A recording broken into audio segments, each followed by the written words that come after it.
लोकाभिरामं रणरङ्गधीरं राजीवनेत्रं रघुवंशनाथं कारुण्यरूपं करुणाकरं तं श्रीरामचन्द्रं शरणं प्रपद्ये। मनोजवं मारुततुल्यवेगं जितेन्द्रियं बोधिमतां वरिष्ठं वातात्मजं वानरयूथमुख्यं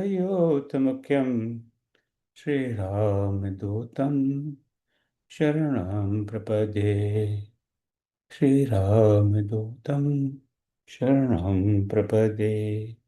श्यावर रामचंद्र भगवान की जय। उमापति महादेव की जय। पवन सुत हनुमान की जय। श्री कृष्ण कन्हैया लाल की जय। जय जय श्री राम, जय जय श्री राम, जय जय श्री राम। सर भाई और बहनों, जैसे आप सबको ज्ञात है, हम किष्किंधा कांड में हैं। तो आज किष्किंधा कांड का दूसरा सत्र। तो प्रोफेसर अजय अग्रवाल हमें किष्किंधा कांड के बारे में पिछले सप्ताह आरंभ से लेके अम, दोहा क्रमांक 15 तक बताया था। और इसके बाद में वो आगे देखिए कहाँ ले चलते हैं। रजत जी हमें। जय श्री राम रजत जी, आपका बहुत बहुत स्वागत। सभी राम प्रेमी सज्जनों को मेरा सादर प्रणाम।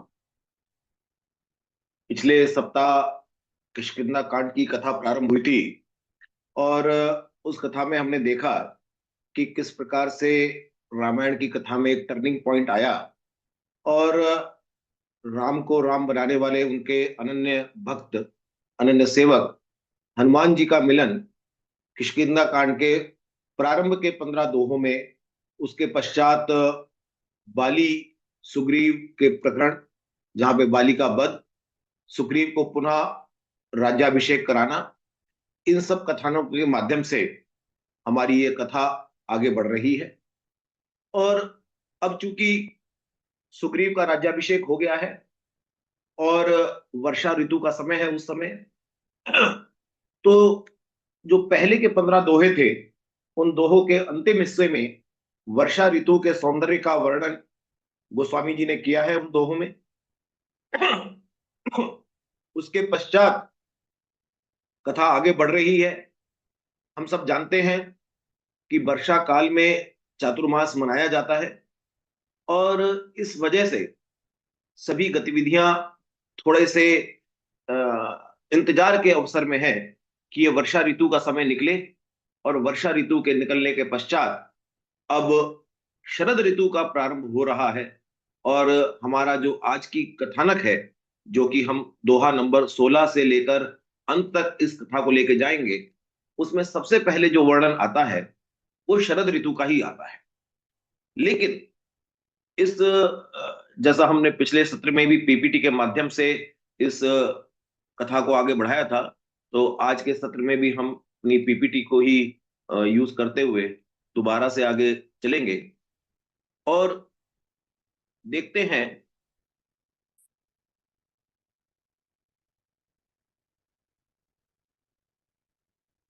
किस प्रकार से ये कथानक आगे बढ़ रहा है।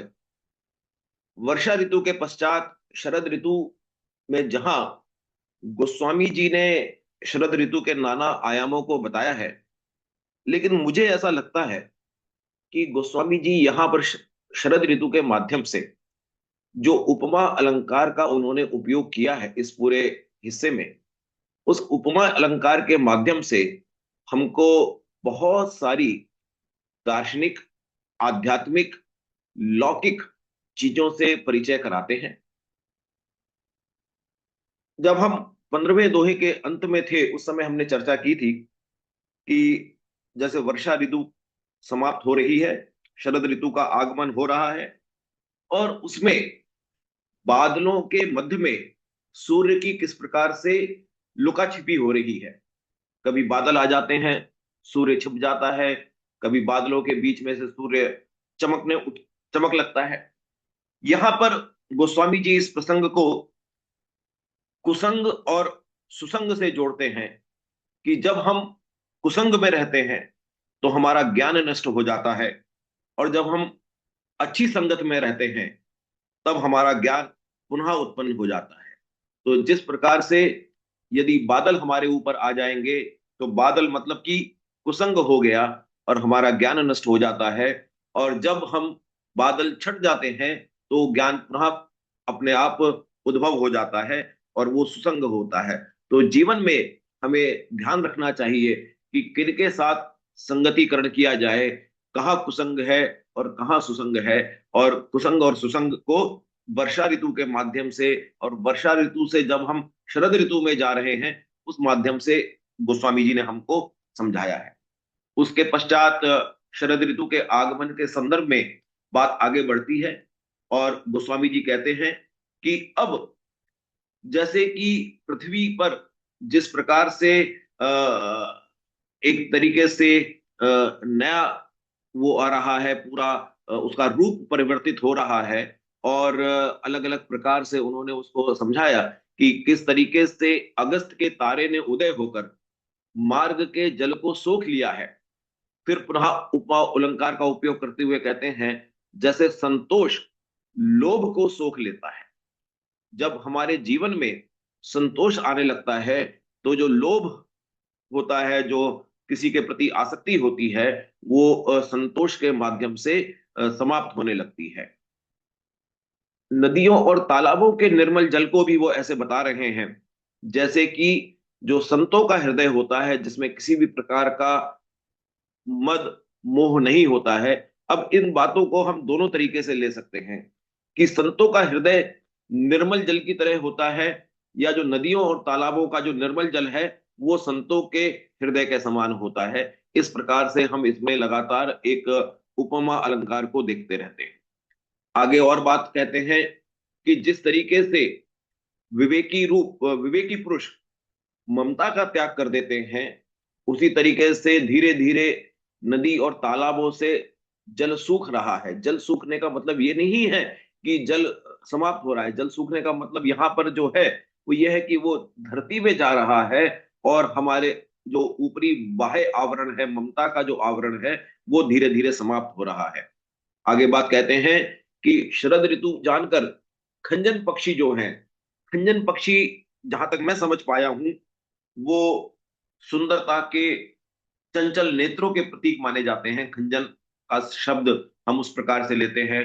और अब शरद ऋतु की सुंदरता को बताते हुए कि खंजन पक्षी यहाँ पर आ रहे हैं, और जैसे अनुकूल अवसर प्राप्त करके, जब शरद ऋतु उनके लिए अनुकूल है, तब खंजन पक्षी आते हैं। इसी प्रकार से हमारे जो पुण्य कर्म है, वो हर समय नहीं फलभूत होते। जब पुण्य कर्म भी उसी समय फलीभूत होते हैं, जब एक शुभ अवसर आता है। हम सोचें कि आज मैं काम कर रहा हूं, कल उसका पुण्य मिल जाएगा, उसका लाभ मिल जाएगा, ऐसा नहीं होता है जीवन में। वो पुण्य जो हम संचित कर्म हम कर रहे हैं, अवसर आने पर ही वो संचित कर्म, वो पुण्य कर्म हमारे फलीभूत होते हैं। जैसे कि सु अवसर आने पर ही शरद ऋतु एक तरीके से खंजन पक्षियों के लिए सु अवसर के रूप में कहा गया है। और इसी तरीके से ये जो चर्चा है वो आगे बढ़ती चलती है।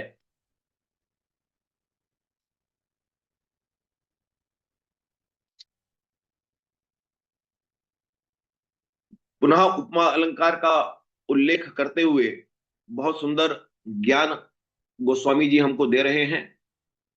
गोस्वामी जी कह रहे हैं कि जिस प्रकार से जल के कम हो जाने से मछलियां व्याकुल होती हैं, उसी प्रकार से मूर्ख व्यक्ति, मूर्ख गृहस्थी धन के बिना व्याकुल होने लगता है। अब यदि मैं इसको उपमा अलंकार की दृष्टि से देखूं इस बात को, तो यहां पर जल के बिना व्याकुल मछलियां जो हैं, उनको हम उपमेय के रूप में मान सकते हैं।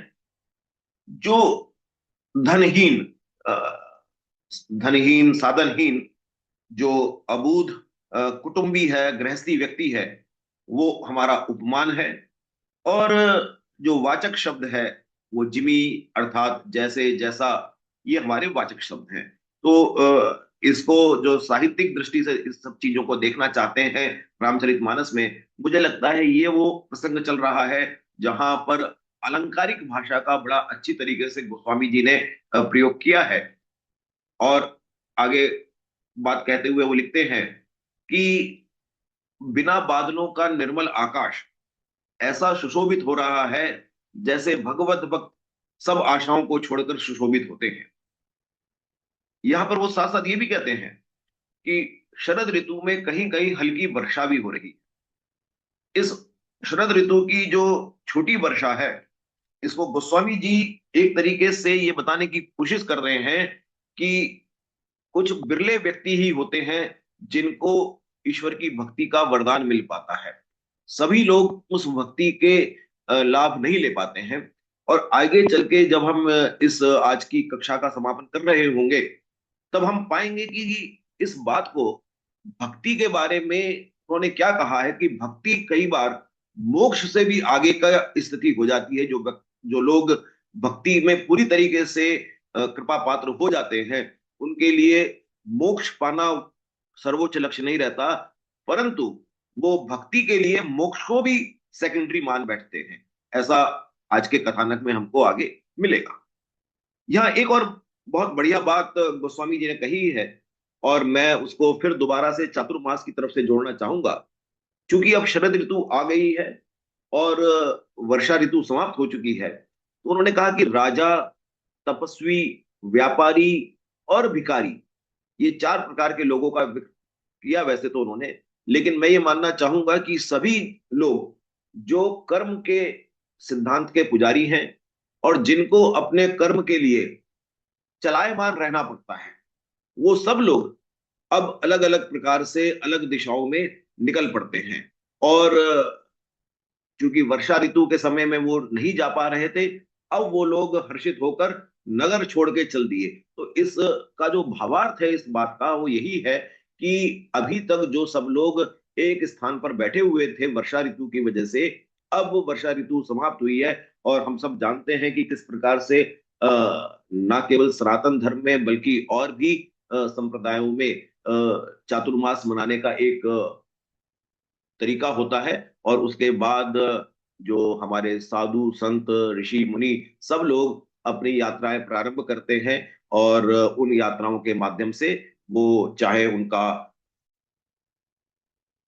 कोई रोजगार से संबंधित यात्रा हो, चाहे वो यात्रा उनकी तप से संदर्भ हो, चाहे वो यात्रा भिक्षाटन के लिए हो, चाहे वो यात्रा शिक्षा के लिए हो, नाना प्रकार की चीजों के लिए हम वो यात्राएं प्रारंभ कर सकते हैं। तो ये एक प्रकरण मुझको चातुर्मास से जोड़ता हुआ लगता है। हालांकि सीधे सीधे चातुर्मास का इसमें जिक्र नहीं है, फिर भी मुझे ऐसा लगता है कि हम इसको चातुर्मास के संदर्भ में देख सकते हैं। अब आगे बात जब चल रही है, तो यहां पर अब चूंकि श्री राम और लक्ष्मण साथ में हैं, वर्षा के समय तो उन्होंने इंतजार किया क्योंकि सब मूवमेंट बंद था, लेकिन अब थोड़ी सी एक साधारण मनुष्य की जो व्याकुलता होती है, वो व्याकुलता यहां दिखाई देने लगती है हमको। और प्रभु राम लक्ष्मण जी से कहते हैं कि लक्ष्मण, अब तो वर्षा ऋतु समाप्त हो गई है, शरद ऋतु आ गई है, लेकिन जानकी माता की कोई खबर नहीं मिल रही है। कैसे जानकी माता की खबर लाई जाए? और यदि एक बार मुझको पता लग जाए तो मैं यमराज को, काल को भी जीत कर जानकी को ले आऊं। तो यहाँ पर एक, कोई भी हम जैसा कोई साधारण मनुष्य जिस तरीके से व्याकुल हो सकता है, उस तरीके की व्याकुलता दिखाने की चेष्टा यहाँ पे की है। और बार बार गोस्वामी जी इन सब बातों के बाद ये भी लिखते हैं कई जगह कि ये प्रभु तुम्हारी ही लीला है, तुम ही सब लीला इसको रच रहे हो, और तुम ही हमको ये दिखाने की कोशिश करते हो कि मैं तो एक साधारण मनुष्य की भांति सोच रहा हूं। और यहाँ पर फिर एक जो बिल्कुल साधारण मनुष्य जिस तरीके से सोच सकता है, उसी तरीके की सोच दिखाते हुए राम कहते हैं लक्ष्मण से कि वो यदि कहीं भी जीवित होगी तो मैं उसको जरूर ले आऊंगा। लेकिन वो ये भी साथ में कहते हैं कि सुग्रीव चूंकि अब उसको राजपाट सब मिल गया है, उसकी जो पत्नी है वो उसको वापस मिल गई है, इसलिए सुग्रीव ने भी मेरी सुध लेना छोड़ दिया है। जो कि सहज रूप से संभव भी है कि कोई भी व्यक्ति जब एक जिसको कहते हैं ना कि कंफर्ट जोन में आने लगता है, तो वो जो कंफर्ट जोन होता है वो हमारा इस तरीके से एक तरीके से हमको अपने लक्ष्य से भटका देता है। तो सुग्रीव के लिए तो बड़ा लक्ष्य ये था कि वो प्रभु राम की सीता की खोज में मदद करे, सीता को वापस लाने के लिए प्रभु राम की मदद करे। लेकिन चूंकि अब सुग्रीव का एक छोटा ऑब्जेक्टिव पूरा हो गया है, तो वो जो अपना बड़ा उद्देश्य है उसको भूल बैठा है। और इस तरीके की व्यथा प्रभु राम ने लक्ष्मण जी से कहा। और जब आदमी इस तरीके की बात करता है, तो हम सब लोग आपस में बात इस तरीके से कर ही सकते हैं कि उसको पता नहीं है वो कितना मूर्ख है कि जब मैंने बाली को मारा है तो उसी तरीके से मैं उसको भी मार सकता हूं। इस तरीके की सहज बात जो हम आपस में कर सकते हैं। लेकिन यहीं पर जब ये प्रसंग चल रहा है, तो शिवजी पार्वती जी से कहते हैं कि जिनकी कृपा से सारे मोह मद छूट जाते हैं, जिनको कभी स्वप्न में भी क्रोध नहीं हो सकता, वो यदि इस प्रकार की भाषा का प्रयोग कर रहे हैं, तो ये तो भगवान की केवल लीला ही है। मुझे थोड़ा सा एक प्रसंग याद आता है जिसको मैं अपने सभी रामायण प्रेमी सज्जनों के साथ बताना चाहूंगा। स्वामी विवेकानंद जी के जीवन चरित्र में जो एक डिटेल्ड वॉल्यूम है अवेलेबल, उसमें एक जगह कहीं इस प्रकार की घटना का जिक्र है कि स्वामी जी जब परम हंस के पास रहते थे, तो उनका उस समय नाम नरेन था। और रामकृष्ण परमहंस जी का स्वामी विवेकानंद जी के प्रति विशेष स्नेह था, उनके प्रति विशेष लगाव था। और ये 31 लोग थे जो स्वामी रामकृष्ण परमहंस के आश्रम में रहा करते थे। तो एक दिन स्वामी विवेकानंद जी उस समय नरेन किसी ठेले पे खड़े होकर मछली खा रहे थे।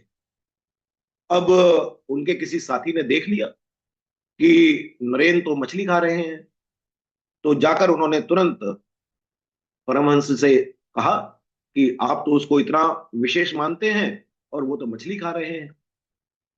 तो रामकृष्ण परमहंस जी ने ये उत्तर दिया कि नरेन तो मछली खा सकता है, सॉरी, लेकिन तुम मछली मत खाना,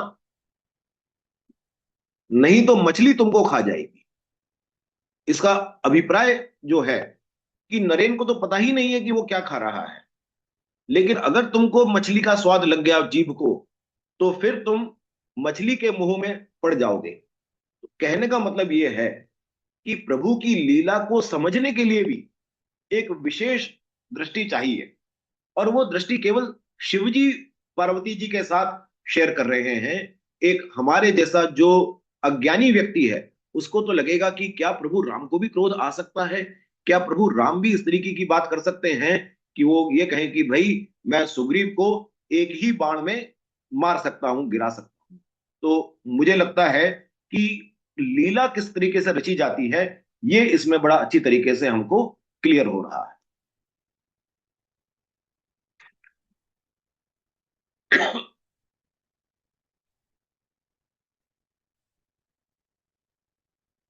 जो लोग, जैसा मैं अभी आपको बता रहा था, इस बात को समझ सकते हैं कि लीला क्या होती है और लीला किन किन रूपों में बाहर आती है, वो तो इस बात को समझ सकते हैं। और उन्होंने, सबने, जो जो ज्ञानी मुनि थे, उन्होंने अपने हाथ जोड़े, प्रभु की लीला को समझा। लक्ष्मण जी ने जब ये देखा कि श्री राम को क्रोध आ रहा है, सुग्रीव के प्रति उनके मन में कुछ अन्यथा विचार आ रहे हैं, तो उन्होंने अपना धनुष चढ़ा लिया। और वो धनुष चढ़ाकर आगे बढ़ने की कोशिश करते हैं। तो यहां पर फिर पुनः प्रभु राम जो हैं, वो उसको कहते हैं कि भाई केवल उसको भय दिखाना है, उसका कोई अहित नहीं करना है सुग्रीव का, हमको उसको मारना नहीं है, उसको थोड़ा भय दिखाना है, जिससे चूंकि वो अभी बहक गया है, वो अपना कंफर्ट जोन में चला गया है, वो वापस उसको वो याद दिलाना है कि उसके लिए क्या कार्य करने के लिए उसको प्रेरित करना है। इसके पश्चात इसी समय लगभग लगभग किष्किंधा नगरी में हनुमान जी के भी मस्तिष्क में यह बात आई कि सुग्रीव ने श्री राम के कार्य को भुला दिया है। और उन्होंने जाकर सुग्रीव को अत्यंत विनयपूर्वक प्रणाम किया, और साथ ही जिसको हम कहते हैं मल्टीपल स्ट्रेटेजी, साम दाम दंड भेद, चारों प्रकार की नीतियों का प्रयोग करते हुए उन्हें समझाया। साम का अर्थ यहां पर मैं समझता हूं कि उन्होंने पुनः राम लक्ष्मण का परिचय दिया कि वो कौन है, पहले भी दिया था। दाम मतलब कि उनसे किस प्रकार का हित तुम्हारा हो सकता है, क्या लाभ तुमको रहेगा यदि तुम प्रभु राम के कार्य को हमेशा याद रखोगे। दंड, प्रभु राम की क्या शक्ति है, बाली का वध उन्होंने किस प्रकार से कर दिया, वो याद दिलाया, जिससे कि थोड़ा सा सुग्रीव भयभीत भी हो।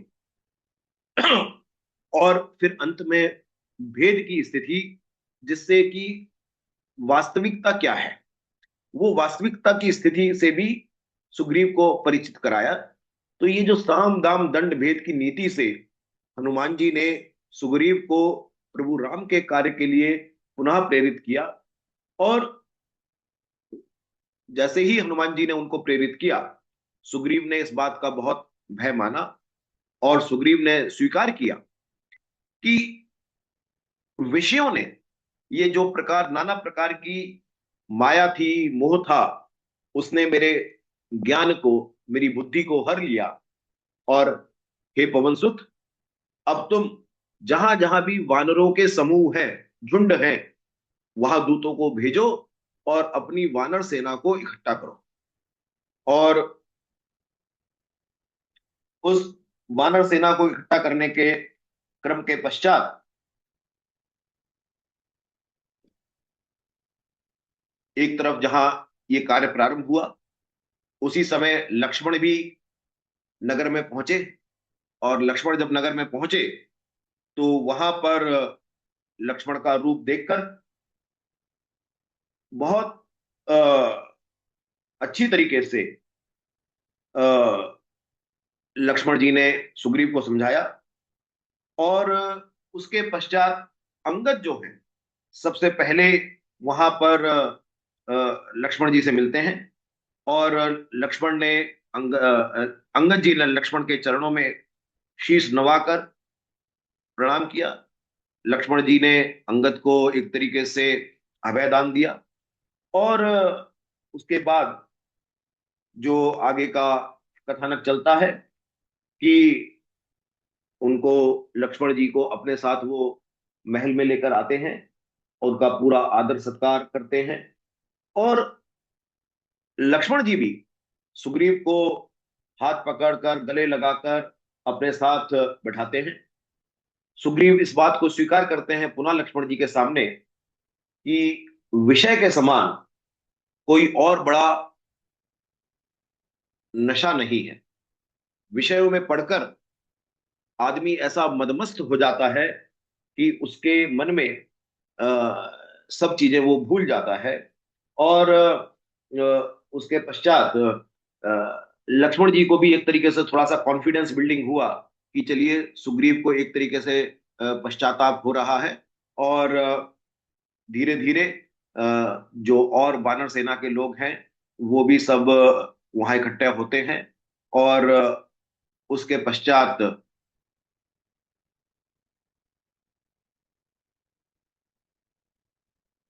सुग्रीव ने कहा कि ये जो माया है, ये इतनी अधिक प्रबल है कि ये किसी भी प्रकार से यत्न करने से समाप्त नहीं हो सकती। माया से छुटकारा तभी मिलेगा जब प्रभु राम हमारे ऊपर कृपा करें। मेरे प्रयास करने से ये माया समाप्त नहीं होगी, ये केवल प्रभु राम के आशीर्वाद से ही ये माया समाप्त होगी। वो कहते हैं कि सभी देवता, मनुष्य, मुनि, सभी लोग विषयों के वश में हैं। और मैं तो बहुत अधिक कामी बंदर हूं, अपने आप को उन्होंने काफी लोअर स्थिति में रखकर ये एक तरीके से अनुनय विनय किया। और जिस तरीके से मैं कामुक हूं, तो मैं एक तरीके से जो स्त्री मुझे दोबारा मिली, मेरी पत्नी दोबारा मिली, जो राज्य मुझे मिला, मैं उन सब के विषयों में घिरकर ये अपना जो बड़ा लक्ष्य है उसको मैं भूल गया।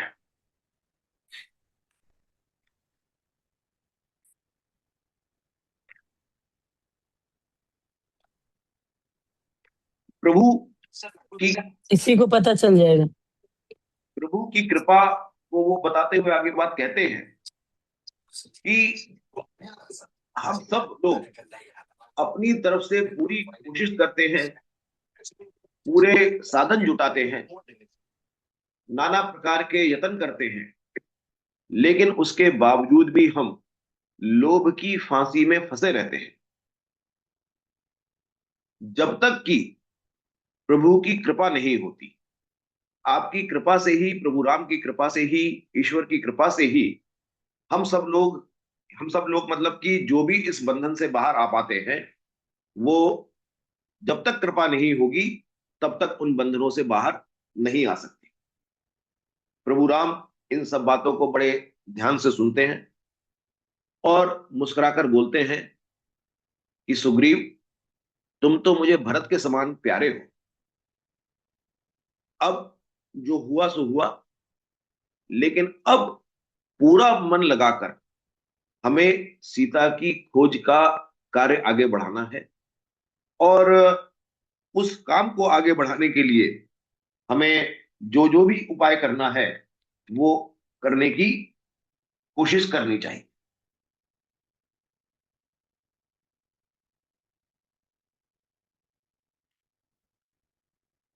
सारे वानरों के झुंड धीरे धीरे इकट्ठे हो गए। और जब वो सारे वानरों के झुंड इकट्ठे हो गए, तो उसके पश्चात सुग्रीव उन वानर झुंडों से कहते हैं कि अब हमको मिलकर जानकी माता को ढूंढना है। और उन्होंने 1 महीने का समय जानकी माता की खोज के लिए उन वानर समूहों को दिया। और साथ ही साथ ये धमकी सी भी दे दी एक तरीके से कि यदि आप 1 महीने में माता सीता का पता नहीं लगा पाते हैं और उसके बाद आप यहां लौट के आते हैं, तो मैं ही आपको मार दूं।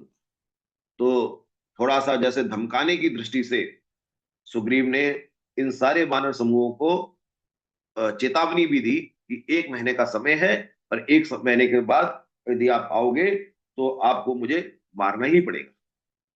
तो सुग्रीव के एक तरीके से ऑर्डर मिलने के पश्चात, कमांड मिलने के पश्चात, सारे वानर समूह अलग अलग दिशाओं में माता सीता की खोज के लिए चल दिए। बाद में सुग्रीव ने अंगद, नल, हनुमान, जो इस तरीके के मुख्य उनके योद्धा थे, उनको बुलाया। और यहां देखिए बहुत महत्वपूर्ण बात मुझे लगती है कि जब इन सबको बुलाया, इनके साथ और भी लोग थे, जिसमें जामवंत भी थे। इनको सुग्रीव ने विशेष रूप से दक्षिण की ओर जाने के लिए कहा। अब मैं इसमें एक तरीके से अपना जो प्रबंधकीय ज्ञान है उसके माध्यम से यह कहना चाहूंगा कि हमने सब जितने भी हमारे टीम के प्लेयर हैं उनका इन्वॉल्वमेंट भी इंश्योर कर लिया। जब हमने उनको अलग अलग दिशाओं में भेजा, उनसे भी काम करवाने के लिए उनको कुछ असाइनमेंट दे दिया, तो किसी भी व्यक्ति को यह नहीं लगना चाहिए कि मुझे इस काम में बराबर की भागीदारी नहीं मिली है। तो सभी बानरों को, सभी अपने जितने भी सैनिक थे, सभी हमारे जो छत्रप थे सुग्रीव के, उन सबको अलग अलग दिशाओं में उन सबको काम पे लगा दिया। तो हम सब राम काज के लिए लग गए, ये भी भावना मन में आ गई। लेकिन ये भी इंश्योर करना है कि काम हो जाए।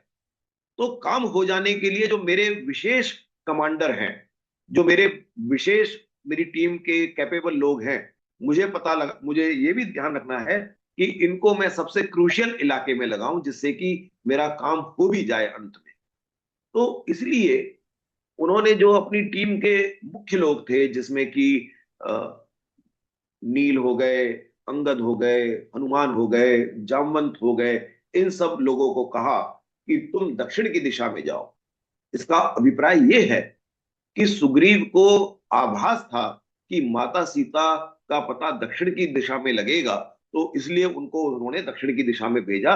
एक बाकी सारे वानर समूहों को तो उन्होंने कहा अलग अलग दिशाओं में चले जाओ, तो सभी दिशाओं में वो फैल गए। लेकिन जो विशेष योद्धा ग्रुप था उनका, उसको दक्षिण में जाने के लिए उन्होंने कहा। मैं बाथरूम और में। और ये भी कहा अच्छा, कि आ आप गया। सभी लोगों से जो भी आपको मिलेंगे, हाँ, आ गया आ गया। अरे, आ गया वो। आपको जो भी मिले रास्ते में, उनसे माता सीता का पता लगाते रहिए। और इसी क्रम में आपको ये ध्यान रखना पड़ेगा कि जब मन, वचन और कर्म से हमको सीता के उपाय के बारे में सोचना है। एक बहुत अच्छी बात यहां पे आगे गोस्वामी जी कह रहे हैं कि जब हम सूर्य से ताप लेते हैं किसी चीज के लिए, तो हम अपनी पीठ सूर्य की तरफ करते हैं। सूर्य से, जो हम कहते हैं ना कि सूरज से विटामिन डी ले रहे हैं अगर, तो सूरज की ओर हम पीठ से विटामिन डी लेते हैं। और यदि अग्नि से ताप ले रहे होते तो अग्नि में हम सामने मुंह करके ताप लेते हैं। मैं इसको इस तरीके से सोचता हूं कि जब हम सूर्य की ओर पीठ करके ताप ले रहे होते हैं, वो एक तरीके से बाहरी सहारे का प्रतीक है। और जब हम सामने से अग्नि से ताप ले रहे हैं, वो एक तरीके से आंतरिक ऊष्मा का प्रतीक है। तो एक संपूर्ण कार्य के लिए आपको आंतरिक ऊर्जा भी चाहिए और बाहरी सहारा भी चाहिए। तो इसी प्रकार से दोनों प्रकार की गर्मी जब है, बाहरी गर्मी और आंतरिक गर्मी, ये आपको पूर्ण सुरक्षा का एहसास कराती है। और यही बात कहते हुए गोस्वामी जी आगे कह रहे हैं अपनी इस स्पेशल बटालियन से, जिसमें नल, नील, अंगद, हनुमान, जामवंत आदि लोग हैं, कि आपको स्वामी की सेवा तो पूरे मन, वचन, कर्म से ही करनी चाहिए। उसमें आपको बाहरी भीतरी दोनों प्रकार के भाव को जोड़ते हुए स्वामी की सेवा अपने आप करनी चाहिए। इसके बाद ये जो स्पेशल बटालियन थी वो आगे चलती है, और सबसे पीछे उस बटालियन में हनुमान जी रह जाते हैं, जिन्होंने सबसे अंत में अपना शीश नवाया।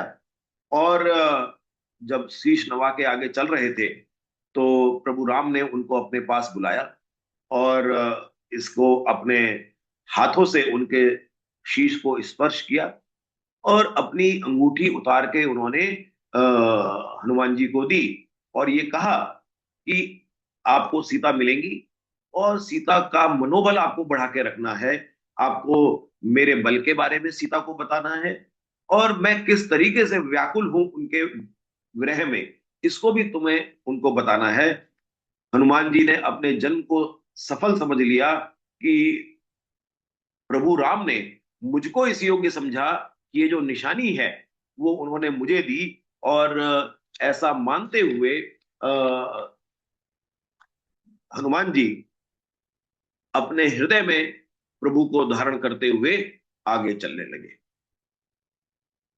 यहां पुनः गोस्वामी जी इस बात को कह रहे हैं कि ये सब जो वानर सेनाओं को इधर उधर भेजना, हनुमान जी, अंगद, नील, जामवंत, इनको दक्षिण की तरफ भेजना, ये सब एक प्रकार की माया का ही रूप है, जहां पर प्रभु सब जानते हैं कि कहां सीता है। लेकिन नीति की मर्यादा रखने के लिए, इसीलिए उनको मर्यादा पुरुषोत्तम भी कहा जाता है, नीति की मर्यादा रखने के लिए, राजनीति की रक्षा करने के लिए इस प्रकार का पूरा एक आयोजन किया जा रहा है कि भाई हम आपके भरोसे हैं, आप ढूंढ के लाएंगे, तब हमको पता लगेगा कि सीता कहाँ है। धीरे धीरे सब लोग सीता की खोज में आगे चलने लगते हैं, और सीता की खोज में इतने ज्यादा मग्न हो जाते हैं इस काम में कि उनको अपने शरीर का जो शरीर तत्व है वो उसी को भूलने लग जाते हैं और पूरी तरीके से प्रभु राम के काम में लग्न हो जाते हैं। थोड़ा हंसी मजाक की भाषा में भी कह सकते हैं हम। गोस्वामी जी आगे लिखते हैं कि यदि रास्ते में कोई राक्षस मिलता है तो उस राक्षस से इतनी जोर से उसको चपत लगाते हैं कि एक चपत में ही उस राक्षस के प्राण चले जाते हैं। और यदि कोई मुनि मिल जाता है तो उसको भी सब घेर लेते हैं सारे लोग कि भाई तुम उसका सीता जी का पता बताओ। और इतना ज्यादा इस काम में लग जाते हैं कि पानी पीने का कोई होश नहीं, कोई खाने पीने का होश नहीं। और धीरे धीरे हनुमान जी को ये लगने लगा कि कहीं इस प्रकार की ज्यादा अवस्था चल गई तो बिना पानी पिए ही सब लोग कहीं समाप्त ना हो जाए। और अचानक से इतने में एक प्रसंग आता है जब उस प्रसंग में हनुमान जी को एक पहाड़ की चोटी पर पृथ्वी के अंदर एक गुफा दिखाई देती है। और उस गुफा एक तरीके से कौतुक आश्चर्य का प्रतीक दिखाई है इसमें, जिसके ऊपर नाना प्रकार के जो पक्षी हैं वो वहां पर घूम रहे हैं। जब हनुमान जी ने वो गुफा देखी तो उन्होंने कहा कि चलिए इस गुफा की तरफ चलते हैं। और वो गुफा में घुस गए अंदर जाके। जब वो गुफा में अंदर घुस गए तो वहां पर बहुत अच्छा एक तरीके से बगीचा था, वहां पर एक मंदिर भी था। और उस मंदिर में एक तपस्विनी दिखाई दी। वहां वानरों ने अच्छी तरीके से भोजन पान किया, सब कुछ किया। और उस कथा को मैं इस तरीके से समझता हूं कि वो जो गुफा है वो गुफा एक तरीके से माया का प्रतीक है। और चूंकि इस गुफा के बारे में ये कहा जाता है कि उसमें जा तो सकते थे, उससे बाहर नहीं आ सकते थे।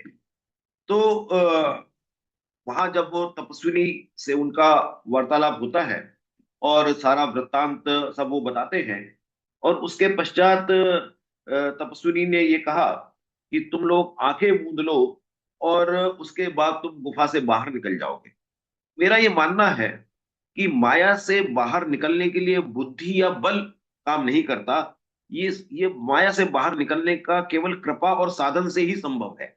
यदि आपके ऊपर कृपा है और आपको इस तरीके का कोई साधन मिल जाए, उसी से आप माया से बाहर निकल सकते हो। आप जितने हाथ पैर माया से बाहर निकलने के लिए मारोगे उतना ही उस माया में और अधिक आप गिरते चले जाओ। इसके पश्चात हमें पता है कि जैसे ही सारे वानरों ने जो गुफा के अंदर गए थे अपनी आंखें बंद की, उसके पश्चात जब आंखें खोली तो वो एक समुद्र तट के किनारे थे। वो उस माया से बाहर आ चुके थे। और जो तपस्विनी थी वो प्रभु राम के चरणों में गई। और एक तरीके से वो जो तपस्विनी जिनका नाम स्वयं प्रभा था, वो स्वयं के लिए कुछ नहीं मांगती है। और वो भी एक प्रकार का उदाहरण है कि राम कार्य में सहायता करने के लिए आप पूरी तरीके से वैराग्यपूर्ण होकर अपने जीवन में किस तरीके से आती हैं। और उसके पश्चात आपको प्रभु राम की कृपा होती है और आप बद्री का आश्रम पहुंच जाती है। खैर, इसके पश्चात वानरगण जब समुद्र तट पे खड़े हुए हैं तो उनके मन में विचार आता है कि भाई समय तो बहुत बीत रहा है लेकिन काम अभी कुछ हुआ नहीं है। और अब सीता जी अगर नहीं मिली तो हम वापस जाके भी क्या करेंगे, क्योंकि 1 महीने का समय दिया हुआ है सुग्रीव ने। और 1 महीना पूरा होने के पश्चात तो हमारी मृत्यु निश्चित ही है, क्योंकि वहां जाएंगे और सुग्रीव हमको मार देगा। अंगद बहुत अधिक उदास है कि सीता की सुधि नहीं मिल रही है, वानर राज सुग्रीव हमको मार डालेंगे। और जामवंत उनको समझाते हैं, सब लोग समझाते हैं कि भाई ऐसा नहीं है, हम बिना सीता की खोज के नहीं लौटेंगे। और वहां पर वो लोग समुद्र के किनारे सब लोग बैठ जाते थे। और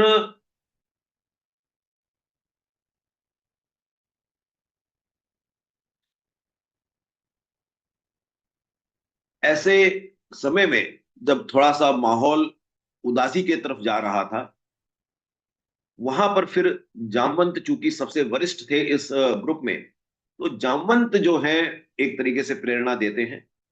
वो अंगद को दुख को समझते हुए कहते हैं कि हम सब लोग तो बहुत ही सौभाग्यशाली हैं। आप श्री राम को मनुष्य ना मानो, वो तो वास्तव में निर्गुण ब्रह्म अजय और अजन्म है। हमारी ये बहुत बड़ी हमारे ऊपर कृपा है, हम बहुत बड़भागी हैं कि हमको वो सगुण रूप में दिखाई दे रहे हैं, जो वास्तव में निर्गुण है, ब्रह्म है, अजय है, अजन्म है। ये तो हमारा कुछ पुण्य प्रताप है कि हमको उनकी प्रीति जो है वो सगुण रूप में करने को मिल रही है। और यहां पर आगे बात करते हुए एक तरीके से अवतारवाद को बताते हुए वो कहते हैं कि भगवान तो अपनी स्वेच्छा से अवतार लेते हैं।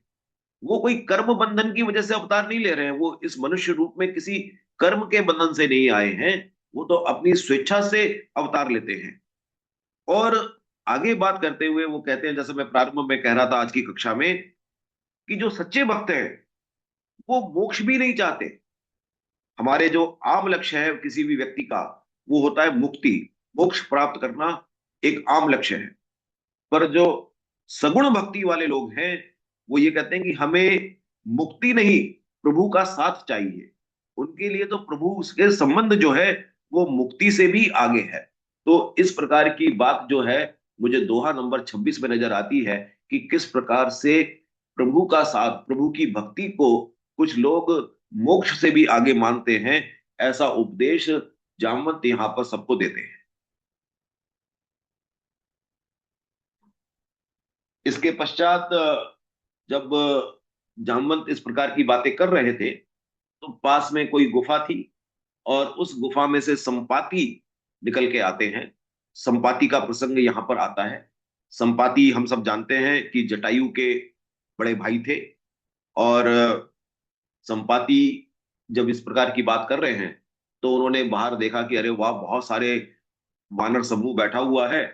तो वो उसको इस प्रकार से मानते हैं कि भाई ये सब मेरे भोजन के लिए ईश्वर ने मुझे भेज दिया है। और इस तरीके की बात वो कहते हैं कि आज तो मैं बहुत आराम से पेट भर के अपना भोजन करूंगा। तब अंगद इस तरीके के विचार अपने मन में लाते हैं, जहां वो जटायु के बारे में चर्चा प्रारंभ करते हैं कि जटायु कितने परम सौभाग्यशाली थे, जिन्होंने भगवान राम के काम के लिए परम धाम को जाना स्वीकार किया। जटायु की बात सुनते ही जो संपाति हैं, वो जानना चाहते हैं कि जटायु की बात आप क्यों कर रहे हो। और फिर उन्होंने पूरी जटायु की कहानी संपाति को सुनाई। और संपाति ये कहते हैं कि आप मुझको समुद्र के तट पे ले चलो, और मैं जटायु का जो अंतिम कर्म है वो करना चाहूंगा। और मैं तुमको बता पाऊंगा, जिसको तुम ढूंढ रहे हो उसका पता मैं तुमको बता पाऊंगा। हम सब लोग इस बात को जानते ही हैं, गिद्ध दृष्टि किसको कहते हैं, जो दृष्टि बहुत दूर तक चली जाती। कई बार हम गिद्ध दृष्टि को थोड़ा सा नकारात्मक रूप से भी प्रयोग करते हैं, लेकिन वास्तव में गिद्ध दृष्टि का अर्थ होता है कि वो दृष्टि जो बहुत दूर तक देख सकती हो, जहां तक साधारण दृष्टि से ना देखा जा सके, उस दृष्टि को हम गिद्ध दृष्टि कहते हैं। तो यहां पर अपनी गिद्ध दृष्टि का प्रयोग करते हुए संपाति इस समूह को यह बताता है कि त्रिकुट पर्वत पर एक लंका बसी हुई है।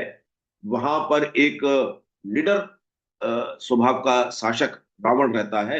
वहां पर अशोक नाम का उपवन है, और वहां सीता जी रहती हैं, और वो इस समय सोच मग्न में बैठी हुई हैं। तो एक तरीके से आप ये कह सकते हैं कि सैटेलाइट कम्युनिकेशन के माध्यम से पूरा का पूरा जो वृत्तांत है, वो वृत्तांत संपाति ने इन सबको बता दिया। और ये भी कहता है कि मैं तो देख सकता हूं, लेकिन तुम नहीं देख सकते हो, क्योंकि तुम्हारे पास वो रिसीवर नहीं है जो रिसीवर मेरे पास है। और जिसके पास आज की तारीख में रिसीवर होगा उसके सिस्टम में सिग्नल्स आएंगे और वो सिग्नल वो देख पाएगा, और जिसके पास वो रिसीवर नहीं है वो नहीं देख पाएगा। तो अब मैं तो इसको अलग अलग प्रकार से इसकी व्याख्या कर सकता हूं कि क्या हम केवल संपाति के रूप में इसको देखें, या हम संपाति को एक ऐसा वैज्ञानिक देखें जिसके पास वो रिसीवर है, जिस रिसीवर से वो सिग्नल्स को कैच कर पा रहा है और वो बता पा रहा है, और बाकी लोगों के पास वो रिसीवर्स नहीं है तो इसलिए उनको वो नहीं दिख रहा है। लेकिन साथ साथ वो ये भी कहते हैं कि मैं अब थोड़ा सा वृद्ध हो चुका हूं, बूढ़ा हो चुका हूं, तो अब मैं आपकी उतनी ज्यादा सहायता सेवा नहीं कर सकता। तो मैंने आपको पता तो बता दिया, लेकिन इसके आगे जो है वो आपको स्वयं जाना पड़ेगा।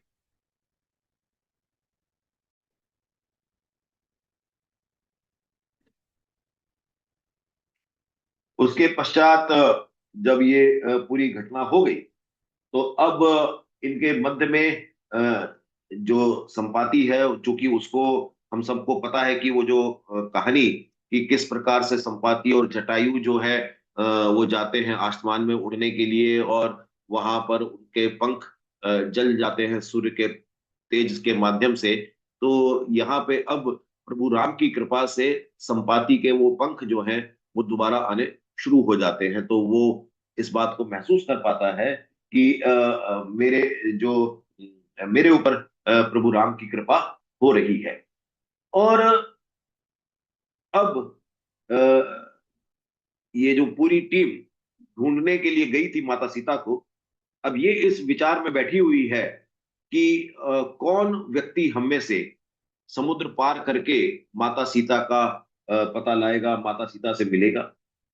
और अब यहाँ पर जब सबसे पहले जामवंत ये कहते हैं कि मैं तो अब थोड़ा वृद्ध शरीर का हो चुका हूं, मेरे में वो बल नहीं रहा जो किसी जमाने में हुआ करता, तो मैं तो शायद नहीं जा पाऊंगा। अंगद भी थोड़े संशय में रहते हैं। अंगद कहते हैं कि मैं जा तो सकता हूं, परंतु लौटने के समय में मेरे हृदय में कुछ संदेह है। और लेकिन जामवंत उनको कहते हैं कि तुम तो हमारे कमांडर हो, तो कमांडर को हम आगे लड़ाई के लिए नहीं भेज सकते, कमांडर को तो यहीं पर रहकर हम सबका नेतृत्व करना पड़ेगा। और तब जामवंत जो है हनुमान जी को उनकी शक्ति का एहसास दिलाते हैं। और मैं अध्यापक हूं, इसलिए इस बात को हमेशा अपने विद्यार्थियों से कहता रहता हूं कि हमें ये मालूम है कि सभी विद्यार्थियों के अंदर एक हनुमान व्याप्त होता है। आवश्यकता है उस हनुमान को किसी जामवंत के द्वारा जागृत करने की। आप सबके अंदर भी एक एक हनुमान है, लेकिन अगर जामवंत मिल गया तो उस हनुमान को जागृत कर देगा, नहीं तो वो हनुमान जो है हमेशा सुप्तावस्था में ही रहता है। तो और नाना प्रकार से ये बात कही गई है कि we are the having power of infinite capacity, लेकिन उस इनफाइनाइट कैपेसिटी को हम यूज नहीं कर पाते, क्योंकि सही प्रकार की मेंटरशिप, सही प्रकार के गुरु, सही प्रकार का ऐसा प्रेरक हमारे जीवन में नहीं मिल पाता है कई बार, जो हमको ऊंचाइयों के काम पे ले जा सके। तो हनुमान जी को ये प्रेरणा जामवंत यहां पर देते हैं कि तुम तो इतने बड़े पवन पुत्र हो, तुम्हारे में पवन के समान बल है, और तुम तो बुद्धि विवेक और विज्ञान की खान हो, तुम ऐसे शांत क्यों बैठे हुए हो? इस पूरे ब्रह्मांड में ऐसा कौन सा काम है जो तुम नहीं कर सकते हो? और तुम्हारा तो जन्म ही श्री भगवान राम के काम के लिए हुआ है, तो तुम ऐसा शांत रूप से क्यों बैठे हुए? और इन शब्दों ने हनुमान जी के ऊपर जादू सा काम किया, और अचानक से उनका शरीर अत्यंत विशाल बलशाली हो गया, पर्वत के समान दृढ़ वाला बन गया। और उनका सोने का रंग, उस पर फिर जिस तरीके से उन्होंने अपना एक विशाल रूप प्राप्त किया, उन्होंने कहा कि मैं तो एक ही छलांग में, खेल खेल में ही समुद्र को लांग सकता हूं। मुझे तो पता ही नहीं था इस बात का कि मैं ऐसे इसको पार कर सकता हूं और मैं अकेले ही कुट पर्वत को उखाड़कर और रावण को यहां ला सकता हूं। लेकिन मैं आपसे पूछता हूं कि मेरे लिए क्या उचित होगा, मुझे वो सीख आप दीजिए। मुझे अब ये आभास हो गया कि मैं क्या कर सकता हूं, लेकिन मुझे आप बताइए कि आप मुझे क्या करना चाहिए। तो अब चूंकि मैंने उसकी शक्ति को जगा भी दिया, लेकिन मुझे ये भी पता होना चाहिए कि मुझे अपने शिष्य से, अपने सबॉर्डिनेट से क्या काम करवाना है। तो जामवंत कहते हैं कि हनुमान जी, तुम्हें तो केवल इतना ही काम करना है कि सीता को देखकर लौट कर आ जाओ, उनकी खबर ले आओ, और फिर जो प्रभु राम है वो ही जाकर सीता को लेकर आएंगे। हम तो खेल खेल में उनकी सेना बनकर उनके साथ चल के जाएंगे। तो तुम कहीं इस भूल में ये क्रेडिट मत ले लेना कि तुम ही सीता को उठा लाओ वहां से और तुम ही रावण का वध कराओ और तुम ही पूरी लंका को नष्ट कर दो। तुम्हारा काम केवल दूत का है। तो कई बार ये भी एक बड़ा महत्वपूर्ण काम होता है। इसको नाना प्रकार से हम देखते हैं कि कोई समझौता अगर अमेरिका के साथ होना है, तो समझौता तो हो सकता है नीचे के जो ऑफिसर्स हैं वो 1 to 1 डिस्कस करते हैं, लेकिन उसकी जो घोषणा है वो या तो मोदी जी करेंगे या डोनाल्ड ट्रंप करेंगे। तो जो ड्यू क्रेडिट जिसको मिलना है, वो क्रेडिट इस केस में भगवान राम को मिलना है, और हम सब तो खेलने के लिए, साथ में युद्ध का आनंद लेने के लिए उसके साथ चलेंगे। तो इस बात को जामवंत जो है बड़े अच्छी तरीके से हनुमान जी को बताते हैं कि तुम्हारा काम केवल दूत का है, संदेश लेके जाओ और सही तरीके से उनका हाल लेकर आ जाओ। और इस प्रकार से ये जो हमारा किष्किंधा कांड है अपनी समाप्ति की ओर चल रहा है। और यहाँ पर आखिरी में ये जो छंद है, उस छंद में गोस्वामी जी कहते हैं, वानरों की सेना साथ लेकर राक्षसों का संहार करके श्री राम जी सीता जी को लेकर आएंगे। देवता और सभी मुनि भगवान तीनों लोगों को पवित्र करने वाले सुंदर यश का बखान करेंगे, और जिसको सुनने, गाने, कहने और समझने से मनुष्य जो है परम पद को प्राप्त करेंगे। ऐसे रघुवीर अर्थात भगवान राम के चरण कमल का जो हम तुलसीदास जी के रूप में गान करते हैं, अंत में करते हुए हम इस उसके बिल्कुल अंतिम हिस्से पर आते हैं, जहां पर ये कहा गया है कि कलयुग के समस्त पापों के नाश करने वाले श्री रामचरितमानस का ये चौथा जो सोपान है वो समाप्त हुआ। एक चीज मैंने इसमें अपनी तरफ से जोड़ने का प्रयास किया है। इसमें दोहा 19 के आसपास एक चर्चा आती है, जहां पर ये लिखा है कि अ, जितने भी बानर आए, बानर सेना आई, जितने भी अलग अलग बानर आए, उन सब ने राम जी से अलग अलग मुलाकात की।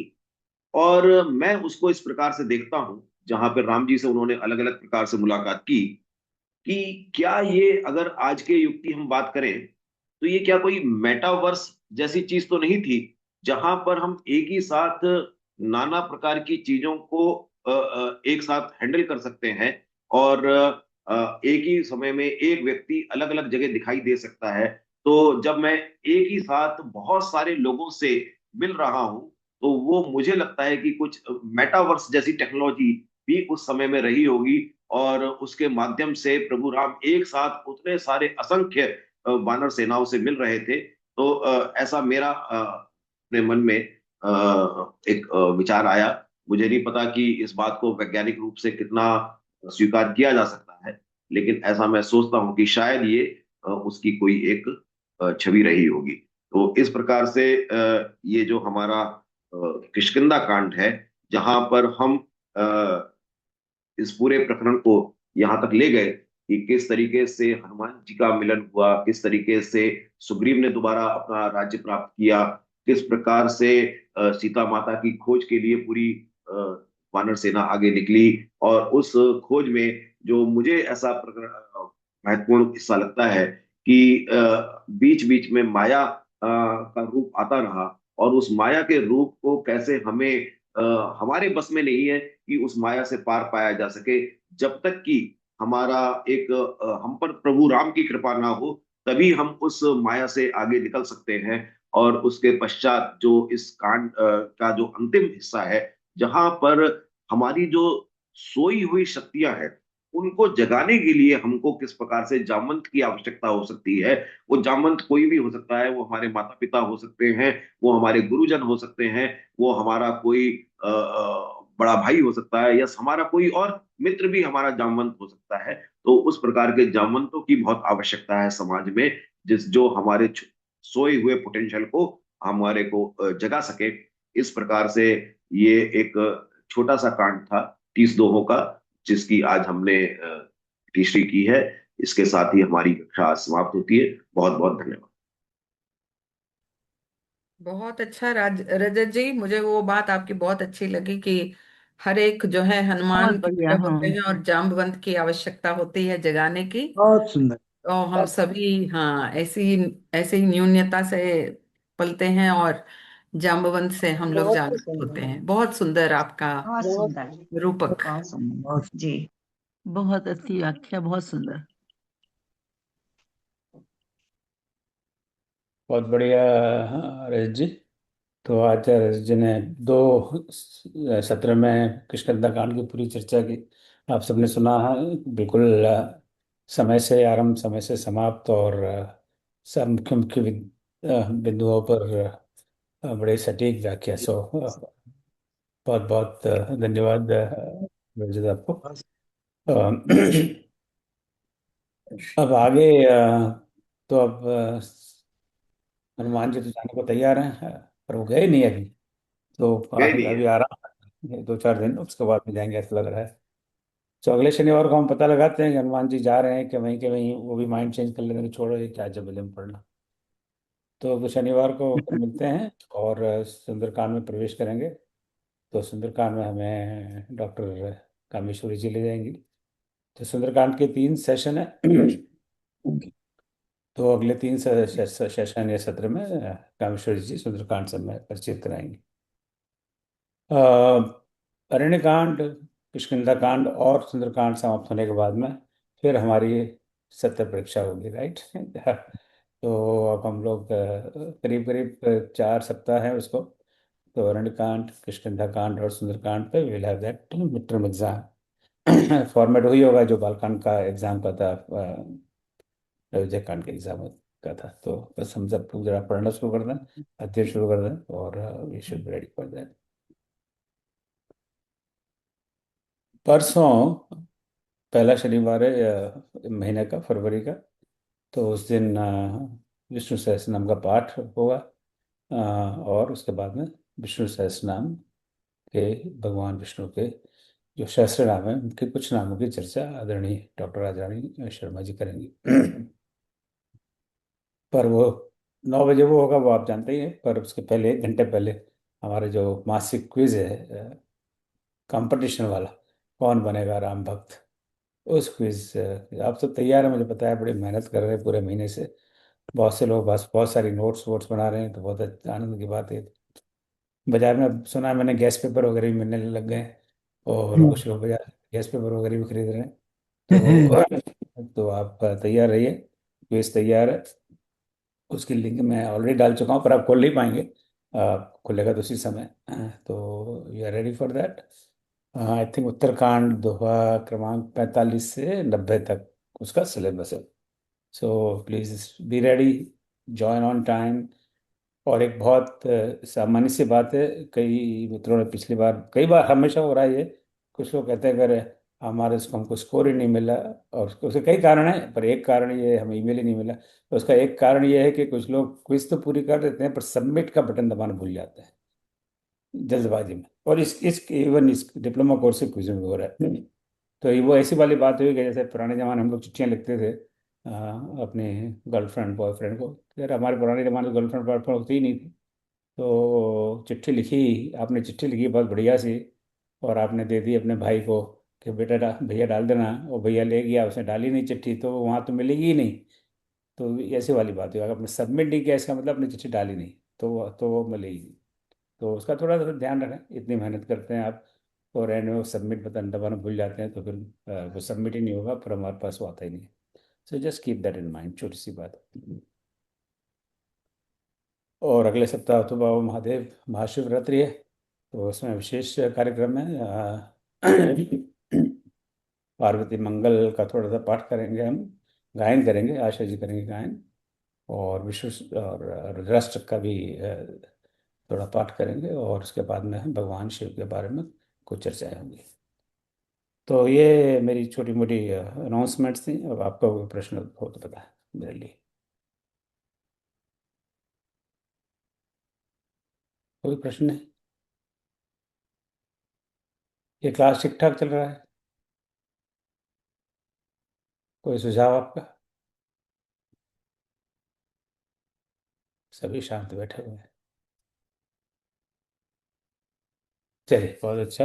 आपका कोई सुझाव नहीं है और कोई टिप्पणी नहीं, तो बहुत बहुत धन्यवाद आपको। और परसों 7 तारीख को पुनः मिलते हैं भगवान विष्णु के नामों की चर्चा सुनने के लिए डॉक्टर राजा दीदी से। और उसके पहले क्विज को भी ट्राई करते हैं। हाँ, बड़े सरल सरल से प्रश्न हैं। मैंने 20 प्रश्न ट्राई किए, उसमें से एक दो सही निकले तो सरल ही होंगे। नॉर्मली तो मेरा शुरू नहीं सही निकलता है। तो आपका बहुत बहुत स्वागत है उसके लिए। चलिए। ओम सर्वेषां स्वस्ति भवतु, सर्वेषां शान्तिर्भवतु, सर्वेषां पूर्णं भवतु, सर्वेषां मङ्गलं भवतु। ॐ सर्वे भवन्तु सुखिनः, सर्वे सन्तु निरामयाः, सर्वे भद्राणि पश्यन्तु, मा कश्चित् दुःखभाग् भवेत्। ॐ असतो मा सद्गमय, तमसो मा ज्योतिर्गमय, मृत्योर्मामृतं गमय। ॐ शान्तिः शान्तिः शान्तिः। जय श्री